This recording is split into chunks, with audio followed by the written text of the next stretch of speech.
আজকালকার দিনে ড্রোন সম্পর্কে সবারই কিন্তু অ্যাওয়ারনেস রয়েছে।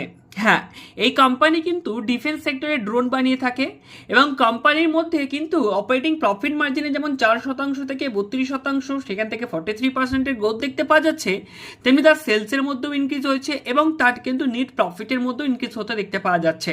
এত কিছু ইনক্রিজ হয়ে যাওয়ার পরে আমি একটি কথা বলে রাখি, কোম্পানির যারা প্রমোটার রয়েছে সেই প্রমোটার গ্রুপ কিন্তু অলরেডি তারা বলে দিয়েছে যে তাদের কিন্তু গ্রোথ কিন্তু যথেষ্ট বেশি হবে এবং আগামী দিনে তাদের কিন্তু অনেকটা অর্ডার বুকে কিন্তু অর্ডার রয়েছে। তার সাথে কোম্পানি যদি বেসিক ফাইন্যান্সিয়াল স্টেটমেন্ট নিয়ে কথা বলি, সেখানেও কিন্তু পিইজি রেশিও দেখে বোঝা যাবে যে কোম্পানি কিন্তু এখনো পর্যন্ত কিন্তু ওভার সোল্ড পজিশনে আছে, অর্থাৎ এখনো পর্যন্ত কেনা যাবে এমন দামে চলছে। কোম্পানির কাছে হিউজ কিন্তু একটা ক্যাশ পড়ে আছে 218 কোটি টাকার কাছে। কোম্পানির কারেন্ট প্রাইস কিন্তু 1075 টাকা চলছে, তবে কিন্তু কোম্পানি অনেকটা মার্কেট ক্যাপ ছোট। কোম্পানির নাম হলো জেন টেকনোলজিস লিমিটেড, যারা ড্রোন কোম্পানি।